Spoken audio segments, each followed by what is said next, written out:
Hello guys, my name is Amit Sani. Welcome to StudyIQ. In this daily PIB analysis video, I'm welcoming you. In the evening, these videos come and the PDF you will get on the Telegram channel and on the Facebook group of mine, Amit Sani Group for IAS Preparation. And in the morning, the Hindu editorial videos come. So for that also, the PDF you will get there. And today is Tuesday, 26th of February. You see, this month is about to end and very less time is left for the UPSC prelims this year. And never ever leave any kind of data, any kind of compilation, any kind of MCQ that I'm giving you in these lectures, and don't miss any of the lecture. Both these lectures daily you have to follow, because many questions you will find in the prelims this year from these videos. And these are the numbers there you can call for the pen drive video courses by StudyIQ. Sit at your home and study peacefully, and this is going to be the biggest help for you this year for prelims and mains both stages. Next, the Foundation of Economic Growth and Welfare. This is called Agro Foundation, and the headquarters is in Noida near Delhi, and it's a non-profit multidisciplinary public policy organization. They do researches on areas like policy, macroeconomics, and employment, many things regarding economy they research about. And it's not coming under any kind of a ministry or something. It's a non-profit multidisciplinary public policy organization, and very important personalities are actually on the board of it as a member. Second question, which animal is declared as vermin in Himachal Pradesh? What is vermin? Vermin, when any animal, it becomes a menace for some area, it damages crops and human animal conflict specifically for that, and they are on a rise, and the population is also rising with the animal. So monkeys are becoming menace in Himachal Pradesh, and they are damaging crops and they are hurting many people. So according to Wildlife Protection Act, where protection is given to many wildlife species, so this act is of 1972, one of the first acts regarding the environment and the wildlife. So in this there are schedules. Schedule 1, the highest level of protection. Schedule 5, the vermin status is given under the Schedule 5, and here no action would be taken if you are going to kill that animal if it is declared as vermin. Okay, so in 2016 in Uttarakhand, the boar was declared as vermin, and now the monkey is declared as vermin. And you see, it is actually inviting a lot of criticism, because these animal groups and all, they are always complaining about these issues, that many people are now gonna kill these animals, and they are going to sell their flesh, and it is going to be totally incessant exercise that they are going to kill them in huge numbers. Next, Sujalam Sufalam Jal Sanchay Abhiyan. This was by the state of Gujarat. I discussed about it, how Gujarat state is doing tremendously great job in the water conservation. So it's a kind of a dry state on the western border of India, and you see most of the part under some areas they are counted as a desert. Okay, so Gujarat has a lot of cultural sites and world heritage sites also, which are related with the water conservation, like Rani Ki Vav and all. Okay, next, President's Secretariat's data. President of India Ramnath Kovind presented the Gandhi Peace Prize Award.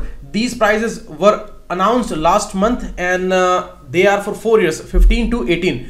For 15, Vivekanand Kendra, that is based in Kanyakumari, that is given for 2015, and jointly Akshay Patra Foundation and Sulabh International, both you must be knowing about them. Akshay Patra is working for the food delivery in these midday meal schemes and all in schools. So it's doing a great social work here, and Sulabh International is, as we all know, for 2016 they are given jointly. And Ekal Abhiyan Trust is working in the tribal areas, and Yohi Sasakawa, who is a Japanese, and he has done great work in the field of leprosy.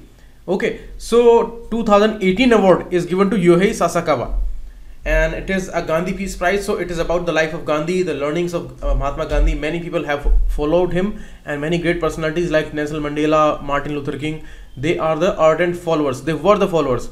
These people are no more there.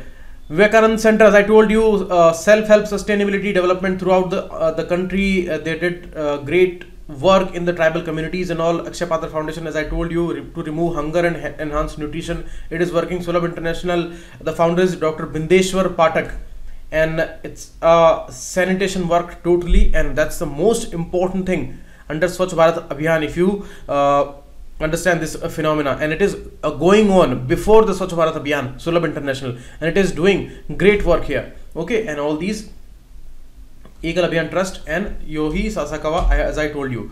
Now the data from Ministry of Ayush.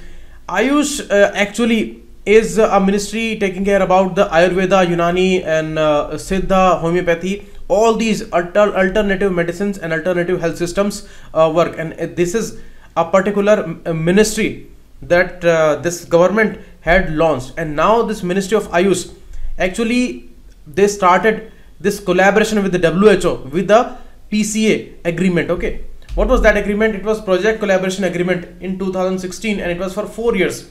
And you see, when yoga and all these alternative medicines and many other particular methods which are actually becoming very effective in these lifestyle diseases where cure is not available in the allopathy and other medicine systems, here they are proving to be very efficient. Okay, and to bring the body in a kind of a balance, these medicine and these alternative medicines and alternative ways, they are becoming very helpful. So WHO is recognizing this issue, and they had started with a strategy for year 2014 to 2013. These are 10 years strategy, and it had two goals. One, member states, they should harness the potential of these important traditional and complementary medicine, TNCM as it calls it. And second goal is to promote the safe and effective use of TNCM through the regulation of products and practice and practitioners, and the research and development, that is also appreciated, and anyhow it should be supported. These are the important goals and objectives of this particular strategy of WHO. Remember this, WHO. And when the WHO is recognizing this particular way, then certainly it has got the international recognition, as we started with the International Yoga Day on 21st of June. And now this particular group meeting, where they are setting benchmarks for the training in yoga. Yoga is becoming much more popular in most of the countries of the world, and these asanas and all, these are very famous. And you see, the thing is that they should be done in a proper way. So for that, these yoga trainers are required. So there should be some benchmarks, international benchmarks for the yoga. So regarding that, WHO and Ayush, they are jointly organizing this particular workshop and a meeting. Okay, and as I told you, WHO strategy, remember this, is for 2014 to 2023, for 10 years, importantly. Next, and this PCA was also important, project collaboration agreement, that was signed in 2016 for 4 years, and that is also going on. Next data is regarding the Sampriti 2019 joint military exercise between India and Bangladesh.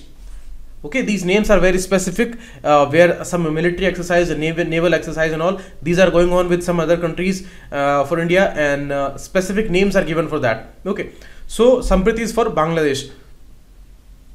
According to the official data, it is happening every year, but in 2018 it did not happen, and last 7th edition was in 2017 in India, in Northeast, and this time it is 8th edition that is going, that will be there from 2nd of March to 15th of March.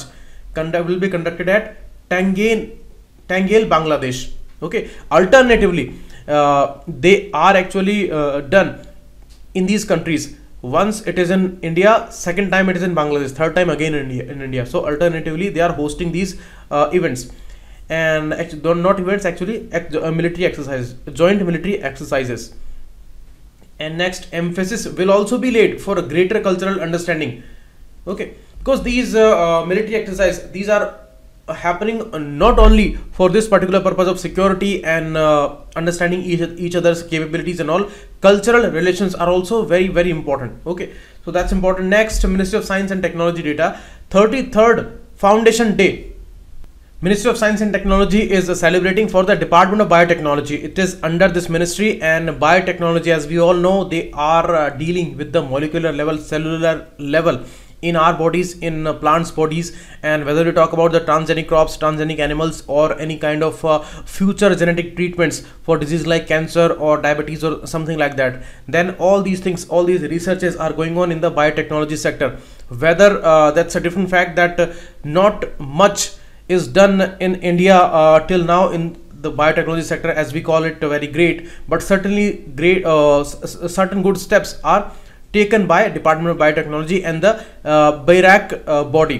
Okay, the Bright Awards, Biotechnology Research Innovation and Technology Excellence Awards, they are also being given in this particular event, and the minister also launched Atal Jai Anusandhan Biotech Mission, undertaking nationally relevant technology innovation UNATI, which is expected to transform health, agriculture and energy sectors, all these three sectors in the next 5 years. So it's a very important mission. And Garbhini and NCERT, two important one. What is Garbhini? A mission to promote maternal and child health and develop prediction tools for preterm birth. You see, many diseases are there which are genetic disease, chromosomal disease, and we need specific tools to recognize that, and biotechnology is the only thing that can help there. Okay, because it is biotechnology, engineering with the biological level, and these cells, chromosomes and DNAs, these are the things biotechnology is dealing with, and these are the basis of life. So these help can be very specific and very accurate. That's why the research at biotechnology is of utmost importance, and in this Garbhini mission they can detect many diseases and they can provide many genetic solutions before birth also. Okay, and NCERT is a mission to develop affordable vaccines for endemic disease, many diseases that which are endemic to India, and some are hurting India's masses. You see, if we talk about Japanese encephalitis, if we talk about some other tropical disease, so there we need a lot of treatment as we developed Rotavac and all. So these are actually hurting India's kids, India's adults a lot, and for these disease NCERT can develop many vaccines. So this mission is going to be very, very important. And apart from that, biofortification, where we are making our food rich in nutrients and micronutrients, that is called the biofortification. And for that this NCERT mission is going to work. The way protein rich wheat they have developed, and it is going to be contribution going to be giving contribution into this Poshan Abhiyan, National Nutrition Mission, that was launched from Rajasthan last year. So these things are going to be very important. And other areas like antimicrobial resistance, clean energy mission, these are other areas where these missions are going to work. Okay, remember this, if in the mains you are writing about the biotechnology sector and the Department of Biotechnology, they are mainly dealing with the commercialization of the affordable solutions for healthcare and improved crop varieties, animal diagnostics and technology for generation of clean energy. Because when you see these researches and developments and all these experiments are going on, and sometimes they find great ways and they can cure many diseases, but sometimes these things are not commercially viable. Maybe they need expenditures of crores of rupees, and all people cannot afford that. So affordability and the commercialization, commercial viability is also a huge thing in biotechnology. So for that, this particular department and all these institutions are working consistently. That's important. Next, National Institute of Design. These are inaugurated at Bhopal and Jorhat. Jorhat is in Assam and Bhopal in Madhya Pradesh, as you all know. You see, there was a national design policy in 2007. Designs are important, whether these are hand design, any kind of crafts or any kind of other skill, that's important. But digital designing is also becoming very, very popular, and famously people are following that. So national design policy came in 2007, and where they inaugurated a campus in Ahmedabad, and it was discussed there that 4 new NIDs should be set up, and now they are going to be set up in Andhra Pradesh Amravati, and Assam's Jorhat, Madhya Pradesh Bhopal, and Haryana's Kurukshetra. So these are 4 new National Institute of Design, and more and more institutes are going to be there, and these are going to be the autonomous institutions. Remember this.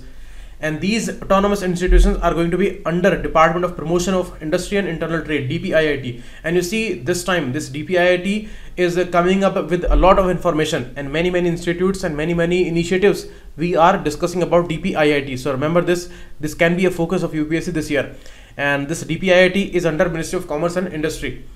So that's important.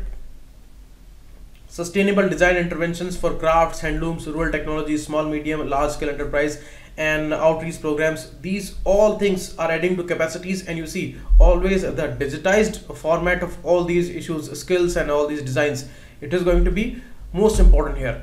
Next, Global Digital Health Partnership Summit.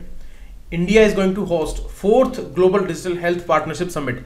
And you see Ministry of Health with the collaboration of WHO and GDHP, Global Digital Health Partnership. These three are going to organize this particular event. And you see India had launched many important programs like Ayushman Bharat and other important schemes, which are going to be a game changer in India's health sector and mainly in the world health also, because India is having 1.35 billion number of people, and they are more than 1/6 of the world's population. So that's a very crucial thing, and if this number of people are going to be benefited by any kind of scheme, then certainly it is going to be a huge deal internationally also. Okay, so these things were discussed there. Now the MCQs, try their answers in the comment section, and never leave any kind of MCQ or any kind of data which is there in these lessons and the Hindu lessons. These both are going to be very, very important. Again and again I'm telling you, this is the group where I upload these PDFs, and you will also get these PDF on the Telegram channel of StudyIQ. Thanks a lot. Keep watching. It was Amit Sani.